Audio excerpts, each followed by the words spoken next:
نبی پاک صلی اللہ تعالی علیہ وسلم نے ہمیں حقوق العباد کے معاملے میں زیادہ احتیاط کرنے کا کہا ہے، اور حضور سید عالم علیہ السلام نے صحابہ کے بھرے مجمع میں سے یہ سوال کھڑا کیا، فرمایا تم مجھے بتاؤ مفلس کون ہے؟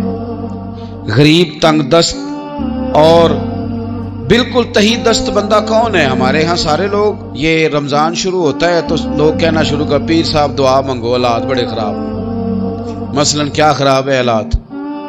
شامی روٹی نہیں لبدی۔ حالات صرف یہ خراب ہیں کہ پڑوسی نے پجارو لے لی اور مجھے نہیں ملی، اتنے ہی حالات خراب ہیں، اس سے زیادہ تو نہیں۔ حالات اتنے ہی خراب ہیں کہ جو باہر بھائی چلا گیا تھا اس نے فلانی سوسائٹی میں پلاٹ لے لیا، میں پیچھے رہ گیا ہوں، اس سے زیادہ تو کوئی ایسا معاملہ نہیں۔ تو کتنے سارے لوگ ہیں جو اس بات کا اظہار کرتے ہیں۔ پھر میں نے یہ دیکھا ہے کہ بلا وجہ کے بعد لوگ شکوے کرتے ہیں، دیکھو جی میرا بھائی ہے، میرا دوست ہے، میرا رشتہ دار ہے، پڑوسی ہے، تو اس نے گاڑی بدل لیا ہے، موبائل بدل لیا ہے، فلانی چیز اس نے لے لیا، میرا خیال نہیں رکھا۔ بھئی مثلا آپ کا کیا خیال رکھنا چاہیے تھا؟ نہیں، اس نے موبائل لیا ہے 3 لاکھ کا، تو آپ کا خیال ہے کہ میرا یہ خیال رکھتا کہ 1.5 کا مجھے لے دیتا، 1.5 کا وہ یہ لے لیتا۔ یہ مطالبہ غلط ہے شریعت میں۔ آپ کے جو ذمے، اس کی ذمہ داریاں جہاں تک بنتی ہیں وہاں تک تو وہ ادا کرے گا۔ دیکھیں نا، شریعت اسلامیہ بڑا پیار کرتی ہے بندے کے ساتھ، تو کھرب پتی بندے پر بھی شریعت نے یہ نہیں قدغن لگائی کہ تو کھرب پتی ہے تو اس طرح کر 40% زکات دے، یہ نہیں کہا۔ لاکھ پتی بھی 2.5% ہی دے گا اور ارب کھرب پتی بھی 2.5% ہی دے گا۔ اگر اس کے دل میں وسعت اللہ نے پیدا کیا تو وہ لوگوں کا خیال کرے۔ تو حقوق العباد کے معاملے میں بعض تو ہمارے مطالبات ہیں جو مطالبے سرے سے درست نہیں، سرے سے ٹھیک نہیں، لیکن جو بعض اوقات ہمارے وجود سے، لہجے سے، آنے جانے سے ٹھیس پہنچ جاتی، میں پرسنلی بعض چیزوں کو نوٹ کرتا ہوں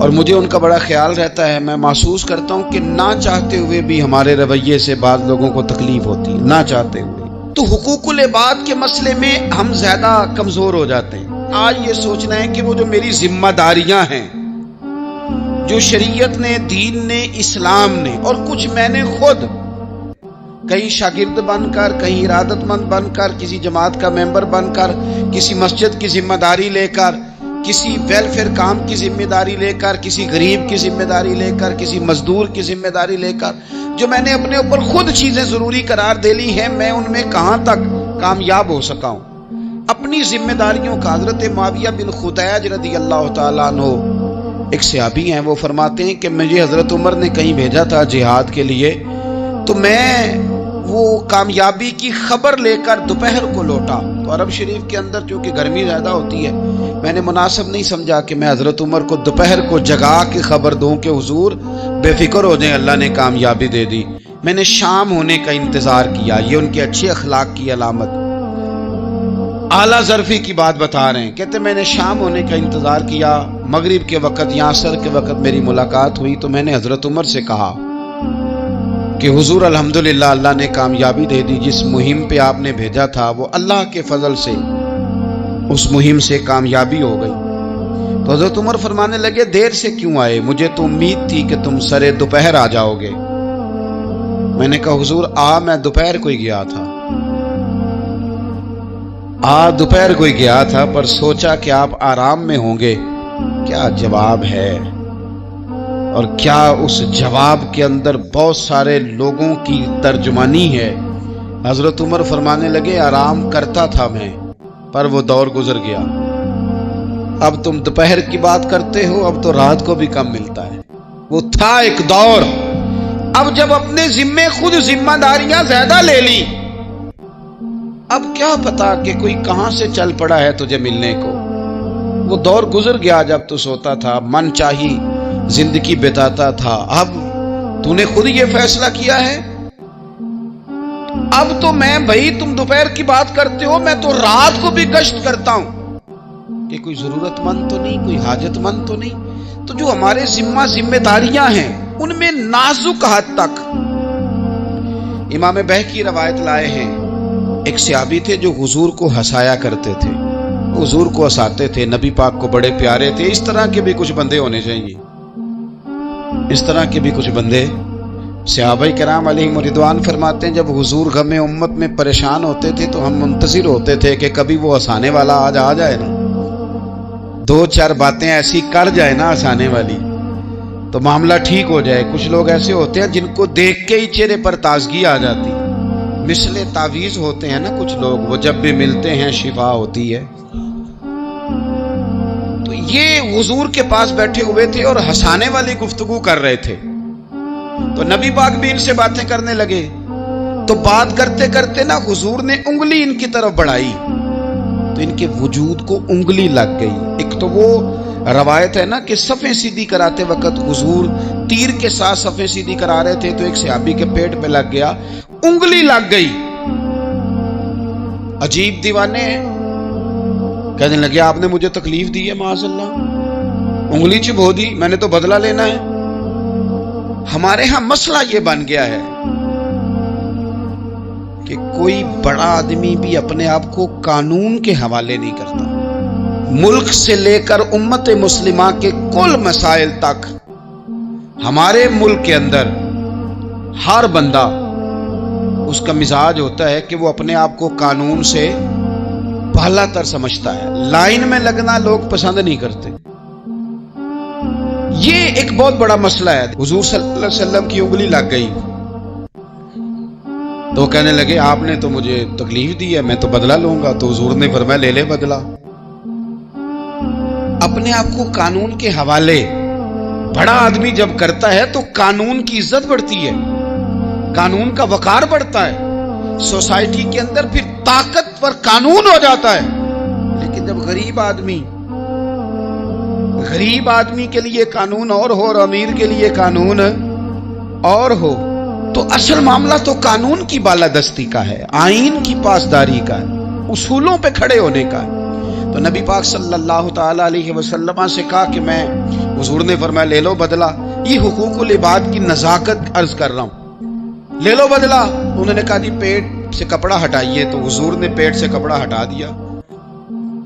تو بڑے دیوانے آدمی تھے، انہوں نے امت کو بتانا تھا کہ کچھ اس طرح کے رنگ بھی ہوتے ہیں محبت کرنے کے لیے، الٹی ہی چال چلتے ہیں دیوان گانے عشق، آنکھوں کو بند کرتے ہیں دیدار کے لیے۔ اس طرح بھی کبھی کبھی ہوتا ہے۔ کپڑا حضور نے ہٹایا تو انہوں نے نبی پاک کے جسم نور کو چومنا شروع کر دیا، کہنے لگے دن بڑے ہو گئے تھے، موقع نہیں کو بن رہا تھا، تو چلو یہ ایک موقع ملا ہے، حضور آپ کو کسی کے ساتھ زیادتی کر سکتے ہیں تو میں تو موقع تلاش کر رہا تھا۔ اور میرے بھائی نماز کا بھی موقع تلاش کرتے تھے صحابہ، جہاد کا بھی موقع ڈھونڈتے تھے، پر محبوب سے محبت کا بھی موقع ڈھونڈتے تھے۔ کبھی کبھی نا محبت کا بھی تو موقع نرے خشک نہیں نہ ہو جانا چاہیے۔ نہ علماں وچ پھسا سانو تو یار دی گل سنا سانو، اوتھے علم دا سکہ نہیں چلدا جتھے عشق ہوراں دا ڈیرا ہے۔ تو کبھی ادھر بھی ہیں حقوق العباد کے معاملے میں نزاکت۔ اور پھر جو آیت میں نے قرآن پاک کی پڑھی، ایک تو یہ ہے کہ آپ لوگوں سے معافی لے، معافی مانگے۔ ہمارے ہاں نا معافی کا مزاج، قبول کریں جب کوئی بندہ معافی طلب کرے تو معافی، ہمارے ہاں معافی مانگنے کا رواج میں آپ یقین کریں سرے سے ہے ہی نہیں، بلکہ الٹا لوگ چڑھائی کر جاتے ہیں، کہتے ہیں اوہو تم نے معافی مانگ لی ہے تو معاملہ ہی ختم ہو گیا۔ اور جو آدمی، میں بڑے زمانے سے کہہ رہا ہوں کہ میرے ملک میں ایک رواج بنتا جا رہا ہے، جس کی زبان جتنی زیادہ سخت ہوتی ہے اس کا عروج اتنا زیادہ ہوتا ہے۔ جو تھوڑا سا شرافت کا مظاہرہ کرے لوگ اسے بزدل سمجھ لیتے ہیں۔ عزیز بھائیوں، اپنی زندگی میں معافی مانگنے کا مزاج بنائیں۔ آپ طلب کریں کہ یار مجھ سے غلطی ہو گئی، میں انسان ہوں۔ آپ یقین کریں ڈھیر سارے لوگ ہیں جن کے ذمہ ڈھیروں معافیاں ہیں، لیکن ان کا مزاج نہیں، ان کی طبیعت نہیں، ان کا تکبر آڑے آ گیا ہے۔ اور میرے نبی پاک صلی اللہ تعالی علیہ وآلہ وسلم نے فرمایا تھا یہی بدلہ دے دو کسی کا دینا ہے تو، یہی معافی لے لو، یہی۔ ورنہ فرمایا یاد رکھنا قیامت کے دن تو اس طرح ہوگا کہ اگر سینگ والی بکری نے بغیر سینگ والی بکری کو مارا ہوگا اسے بھی قیامت میں بدلہ دینا پڑے گا۔ یہی معافی تلافی لے لو، یہی۔ تو ہمارے ہاں مزاج نہیں، مزاج بنائے نا آپ، معافی کا مزاج بنائیں۔ رسمی ویسے معافیاں مانگتے ہیں، آج پہ جا رہا ہوں بھائی اگر کوئی ہو گئی تو معاف کر دینا، یہ تو رسم ہے، تو بڑی دنیا ادا کرتی، آپ کو پتا ہے کہاں آپ کو معافی لینی ہے۔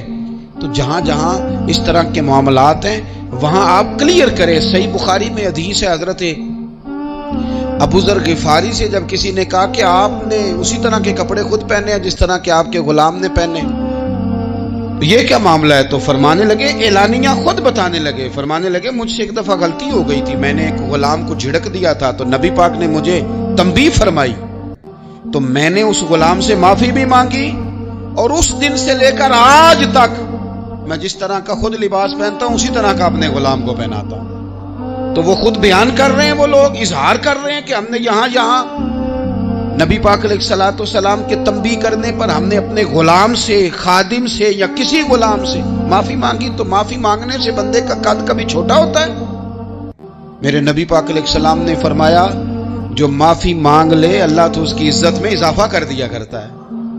تو اس لیے ایک تو جہاں یہ معاملہ ہے وہاں، اور دوسری جو آیت میں نے تلاوت کی اس میں اللہ کہتا ہے کہ غصہ پی بھی جاؤ، معافی مانگو بھی اور معاف کر بھی دو، والکاظمین الغیظ والعافین عن الناس، فرمایا وہ لوگ جو غصہ پی جاتے ہیں اور لوگوں سے درگزر کرتے ہیں، لوگوں سے درگزر کرتے ہیں۔ واللہ یحب المحسنین، اللہ ان احسان کرنے والوں سے محبت فرماتا ہے، ان سے اللہ پیار کرتا ہے۔ تو رب فرماتا ہے جو غصہ پی جاتے ہیں والعافین عن الناس، اور لوگوں سے درگزر کرتے ہیں، ایک تو معافی مانگے اور دوسرا معاف کر بھی دیں۔ اگر دل میں کوئی بات ہو تو معاف، ہر روز لوگوں کو معاف کر کے سویا کریں، پہلے تو اس طرح کا کوئی کام ہی نہ کریں۔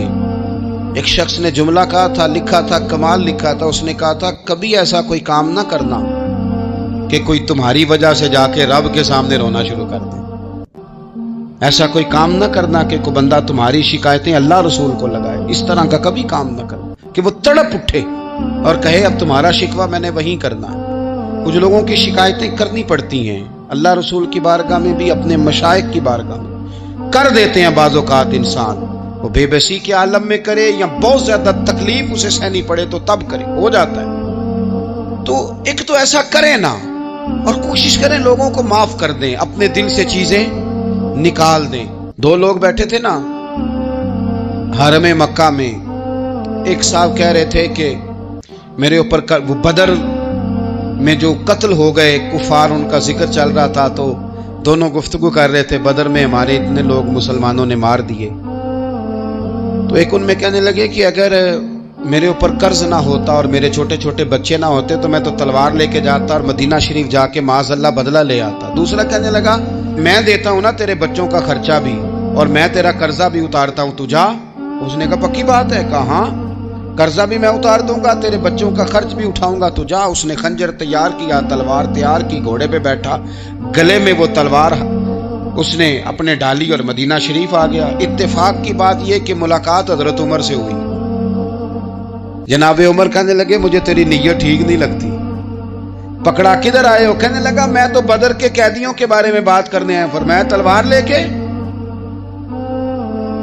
لے کے چل تجھے حضور کے پاس لے کے جاتا ہوں۔ نبی کریم کی بارگاہ میں لے گئے تو حضور فرمانے لگے کیسے آئے ہو، کیسے آنا ہوا؟ کہنے لگے جی میں تو بدر کے جو قیدی آپ کے پاس ہیں ان کی بات کرنے آیا تھا۔ تو حضور فرمانے لگے چل پھر باقی کی میں سناؤں۔ خیال آیا مسلمان نیک و بد پہچان جاتے ہیں، محمد آدمی کے دل کی باتیں جان جاتے ہیں صلی اللہ تعالی علیہ وسلم۔ فرمایا میں سناؤں؟ حضور کیا؟ فرمایا تم اور فلاں بن فلاں وہاں بیٹھے ہوئے تھے نا حرم مکہ میں فلاں پہاڑ کے ساتھ ٹیک لگا کے، اور تم نے یہ کہا تھا نا کہ قرضہ نہ ہوتا، بچے چھوٹے نہ ہوتے تو بدر کے مقتولین کا میں بدلہ لیتا۔ یہ سارا کچھ طے کر کے پھر آئے ہو تلوار لے کے، اور یہاں کہتے ہو میں قیدیوں کے بارے میں بات کرنے آیا تھا۔ اس کے تو پسینے چھوٹ گئے، وہ تو بے حال ہو گیا۔ اس نے کہا اس کا تو سوائے اس کے اور میرے کسی کو نہیں پتا، اور اگر آپ کو پتا چل گیا ہے تو پھر آپ اللہ کے سچے رسول ہیں۔ تو حضور اگر آپ کو پتا چل گیا ہے کہ میں قتل کرنے کے ارادے سے آیا ہوں، میں معاذ اللہ بدلہ لینے آیا ہوں، اللہ کرے آپ کو سمجھ آئے میری بات کی۔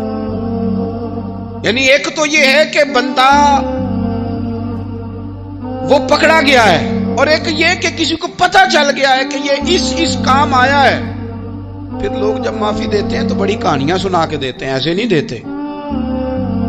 حضور اب آپ کو پتہ چل گیا ہے تو کیا کریں گے؟ تو حضور فرمانے لگے تو بتانا تیرے ساتھ کیا کریں۔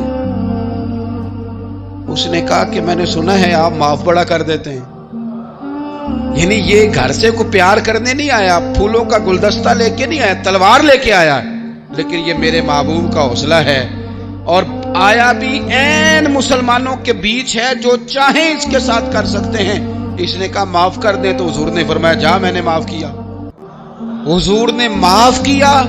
وہ کہتا حضور معاف کر رہے تھے اور رب میرے دل میں ایمان کو تازگی عطا فرما رہا تھا، حضور نے معاف کیا اور میں نے کلمہ پڑھنا شروع کر دیا۔ ہم معافی نہیں دیتے، کبھی کبھی صلح تو کر لیتے ہیں، صلح ہو جاتی ہے، پنچایت میں صلح ہو گئی، پھر لڑائی ہوئی، پھر بات شروع سے شروع ہو گئی، کیونکہ ہم نے معافی، پھر وہ بات شروع ہو گئی 1955 سے، تو وہ بھی آکھیا سی، تو اے بھی کیتا سی، وہ بننے والی گل یاد ہی، او بس کر یار، کچھ بھولیں بھی تو۔ بچے پتہ کیوں خوش رہتے ہیں؟ آپ کو پتہ ہے بچے کیوں خوش رہتے ہیں؟ بچوں کو بات بھول جاتی ہے، اس لیے بچے، اماں نے ادھر 2 تھپڑ مارے 3-4 منٹ پہلے، اور اگلے 5 منٹ میں اماں نے پھر ماتھے کا بوسہ لیا تو بھول گئی بات۔ اللہ کرے کوئی تھوڑے تھوڑے بچے بھی بن جائیں، یہ جو بہتے سیانے ہیں نا، ان کا بھی اللہ ہی حافظ ہے، عقل زیادہ آ گئی ہے نا۔ اس لیے اقبال جیسے لوگوں نے کہا تھا خرد کی گتھیاں سلجھا چکا ہوں، یا رب مجھے صاحب جنوں کر دے، صاحب جنوں کر دے، صاحب اللہ کوئی تھوڑا سا مجھے مجنون بھی بنا۔ یہ زیادہ عقل تو کسی کام کی رہی نہیں، پاگل کر دی، پاگل کر دی۔ بہت سارے لوگ ایسے زیادہ سمجھدار ہوتے ہیں، لہذا معافی دینے کو تیار، معافی دیں۔ جب کوئی معافی کا مطالبہ کرے تو اسے معافی، سب سے مشکل کام ہوتا ہے لمبی لسٹ والے دشمن کو معاف کرنا۔ لسٹ جس کی لمبی ہو نا غلطیوں کی، ایک آدھ غلطی تو معافی ہو جاتی ہے، کچھ لوگوں کی لسٹ بھی بڑے کچھ عادی مجرم بھی ہوتے ہیں، لسٹ لمبی ہوتی ہے، ان کو معافی دینا بھی تھوڑا سا مشکل ہوتا ہے۔ لیکن کمال بھی یہ ہے کہ جس کی لسٹ لمبی ہو اسے یک جنبش قلم بندہ معاف کر دے، کو چھٹی ہو گئی جا تجھے معاف کیا۔ اور یہ ہمیں کیوں کرنا چاہیے کہ میرا رب بھی ایسے کرتا ہے، میرا رب بھی ایسے، وہ گنواتا تو نہیں نا، یہ بھی کیا، یہ بھی کیا، یہ بھی کیا۔ حضور فرماتے ہیں، ذرا سننا حدیث، حضور فرماتے ہیں کچھ لوگوں پہ اللہ کرم کی چادر ڈال کے نا قیامت والے دن، یہاں بھی اس نے پردہ رکھا تھا تو وہاں بھی کرم کی چادر ان پہ ڈلے گی، تو اللہ فرمائے گا یہ گناہ کیے تو چھوٹے چھوٹے گناہ اس کے گنوائے جائیں گے، یہ اب وہ ڈرے گا، چونکہ پتہ تے سارا ہے نا سردار نو کیتیاں دا، اب وہ ڈرے گا، چھوٹے چھوٹے گناہ اس کے گنو، تو اس کا خیال ہے بڑے بڑے بھی نہ سامنے آ جائیں، چھوٹی چھوٹی غلطیاں اس کی گنوائی جا رہی ہیں، جو ڈر رہا ہے، کانپ رہا ہے۔ قربان جائیں نبی پاک کے لفظوں، کچھ گلاں اجیاں نے قرآن پاک چ، اجیاں نے، یہ نا میری دادی کہا کرتی تھی، میری اماں کہا کرتی تھی، اے کچھ کام اجائے نے، کچھ گلاں اجیاں نے کہ اتنے دل کردا ہے صفحہ بند ہو جانا ہے تے معافی ہو جانی، یعنی ختم ہے یہ بات، اس سے آگے کسی نے سوال پوچھنا ہی نہیں۔ چھوٹے چھوٹے گناہوں کا اللہ تذکرہ فرمائیں، یہ کیا یہ کیا یہ کیا، یا اللہ ہو گیا۔ اب بندہ ڈر رہا ہے کہ بڑے بڑے بھی سامنے آ جائیں گے، لیکن چھوٹے گناہوں پہ ہی فل سٹاپ لگا کے نا، تو رب فرمائے گا یہ جو تیرے گناہ ہیں نا، اس کے بدلے تجھے نیکیاں دی جا رہی ہیں، تو نے سچی توبہ کی تھی تو ان گناہوں کو بدل کے نیکیاں بنایا جا رہی ہیں۔ پہلے ڈر رہا تھا، حضور فرماتے ہیں، اب فٹافٹ بول پڑا، کہنے لگا یا اللہ میں نے تو بڑے بڑے بھی کیے ہیں، یعنی اگر چھوٹوں کی نیکیاں بن گئی ہے تو وہ پاپ کدھر ہے، بڑے بڑے وہ میرے کدھر ہیں۔ کریم یہ بات کر رہے ہیں اور صحابہ رو رہے ہیں، میں نے تو بڑے بڑے بھی کیے ہیں، بڑے بڑے کدھر ہیں۔ اللہ تعالیٰ بندوں کو معاف فرماتا ہے، رب اپنے بندوں کو وہ معاف کرتا ہے۔ اگر اللہ معاف نہ کرے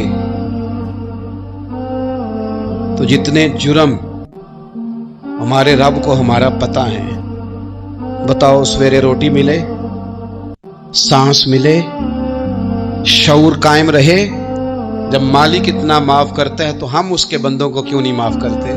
کر دیں معاف۔ پکے لوگ کھڑے تھے، پکے دشمن کھڑے تھے فتح مکہ کے دن حضور کے سامنے، اور کچھ لوگ ایسے ہوتے ہیں جن سے امید نہیں ہوتی، اپنے ہوتے ہیں کہ یہ والا جملہ اور بندہ کہتا ہے یار تجھے تو نہیں نہ کہنا چاہیے تھا، کوئی اور کہتا مجھے. کہتے ہیں یہ نہ سمجھیں کہ لوگ کہتے نہیں، کہنے والے. یہ بات ہی آپ چھوڑ دیں کہ کوئی آپ کو کچھ کہے گا نہیں، یہ چھوڑ دیں. مخلوق تو اس طرح کی بات ڈھونڈ کے لاتی ہے کہ انسان پریشان ہو جاتا ہے کہ یار میں یہ کر سکتا تھا، میں نے کیا نہیں، اور جو میں نے کیا نہیں وہ تو نے میرے کھاتے ڈال دیا ہے.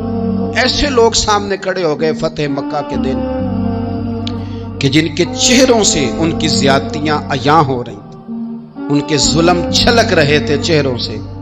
حضور کے سامنے کھڑے ہیں، کانٹے بچھانے والے بھی، روڑے مارنے والے بھی، گلے میں رسیاں ڈال، سارے کھڑے ہیں. حضور نے فرمایا بتاؤ تمہارے ساتھ کیا سلوک کروں. انہوں نے کہا آپ کریم ہیں. تو حضور نے پتہ کیا کہا؟ قرآن پاک میں ایک سورہ یوسف ہے. کچھ لوگوں کو لفظ قصہ بھی بڑا برا لگتا ہے، تو اللہ فرماتے ہیں نحن نقص علیک احسن القصص. محبوب ہم آپ کو ایک سونا قصہ سنانے لگے ہیں. اس کو اللہ نے قصہ کہا، سونا قصہ، سورہ یوسف کو.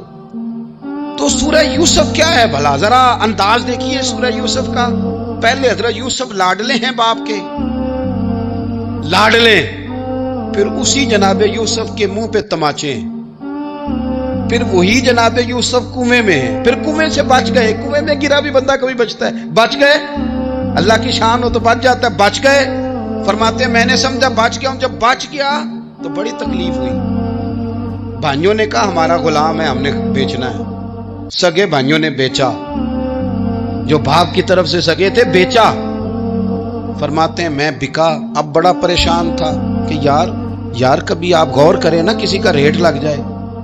فرماتے ہیں اب بڑا پریشان تھا، اور جب میں مصر میں گیا تو میں کونے میں کھڑا ہوں اور لوگ مجھے خرید رہے ہیں.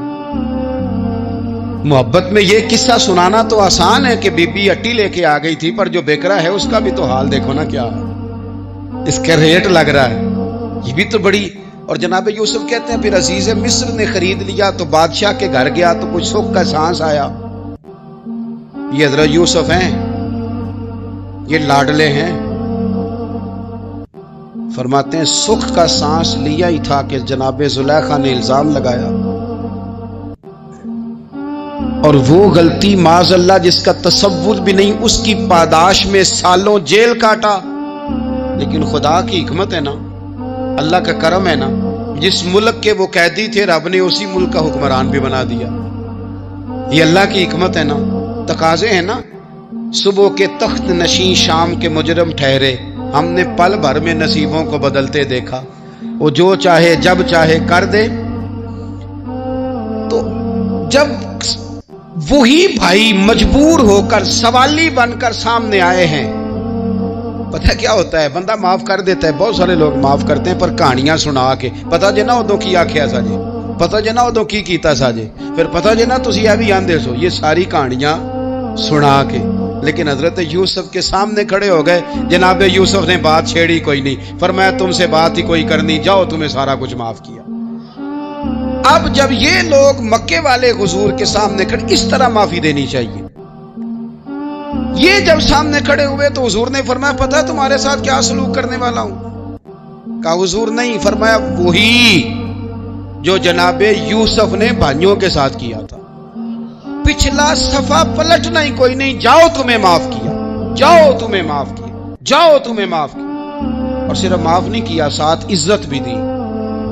سب سے زیادہ مقابلے تو حضرت ابو سفیان نے کیے تھے نا، آخر تک وہ آئے تھے. آج وہ کلمہ پڑھ رہے ہیں، سردار ہیں، کلمہ پڑھ رہے ہیں. تو نبی پاک نے صرف معافی نہیں دی، عزت بھی دی. فرمایا جناب ابو سفیان چونکہ اب مسلمان ہو گئے ہیں، میں سب کو معاف کرتا ہوں. جو اپنا اندر سے دروازہ بند کر لے اسے بھی معاف کرتا ہوں، اور جو ابو سفیان کی حویلی میں آ جائے اسے بھی معاف کر دوں گا. ابو سفیان وہ کہتے میں حیران ہی ہو گیا کہ اتنی بڑی بات، معافی بھی دی اور ساتھ عزت بھی دی. تو آج جو سبق آپ کی خدمت میں میں نے عرض کیا ہے، اس کو آپ امید ہے یاد رکھیں گے. ایک تو یہ کہ معافی مانگ لیں. اگر کسی جگہ ہمارا معافی مانگنا اگر ہم سمجھتے ہیں، ہمارا دل ضمیر گواہی دیتا ہے کہ مجھے معافی مانگنی چاہیے، تو معافی مانگیں. اور دوسرا پھر معافی دیں بھی، اور معافی دیں، سیاسی صلح نہ کریں. معافی دیں تو پھر واقعہ ہی دیں، دل سے دیں۔ اور آخری بات یہ کہ جس طرح ہم نے لوگوں سے معافی لینی ہے اور معافی دینی ہے، اسی طرح جہاں ہم سے شرعی قباحتیں ہوئی ہیں، اخلاقی کمزوریاں ہوئی ہیں، ایک بات تو اچھی طرح سمجھ لیں کہ نفل پڑھنے سے حقوق العباد نہیں معاف ہوتے، وہ بندے سے معافی مانگنے سے ہی ہوتے۔ ساری رات کو بندہ تسبیح پڑھے اور کہے کہ میں نے اماں کی نافرمانی کیا تو معافی ہو جائے گی، نہیں، وہ اماں ہی معاف کرے گی تو معافی ہوگی، وہ ابا ہی معاف کرے گا تو پھر ہی معافی ہوگی۔ تو جو جہاں شریعت کی مخالفت کی ہے وہاں بھی معافی مانگیں، اللہ کے حضور گڑ گڑائیں، توبہ کریں، اور توبہ بدل جانے والی کریں، تبدیل ہو جانے والی توبہ کریں۔ معافی مانگ بھی لیں، معافی دے بھی دیں، اور آپ سے یہ بھی گزارش کروں گا کہ جہاں اللہ رسول کی ہم سے نافرمانی ہوئی ہے وہاں تنہائی میں 2 نفل پڑھ کے تنہائی میں اللہ تعالیٰ سے بھی معافی کے خواستگار ہوں۔ یاد رکھیں جب اس کی خفیہ تدبیر آ گئی تو پھر معافی کا وقت ہو سکتا ہے خدا نہ کرے ہمیں نہ مل سکے، تو اب وقت ہے، خوب استغفار کریں، خوب معافی مانگیں۔ اللہ تعالیٰ آپ کو اور مجھے عمل کی توفیق عطا فرمائے۔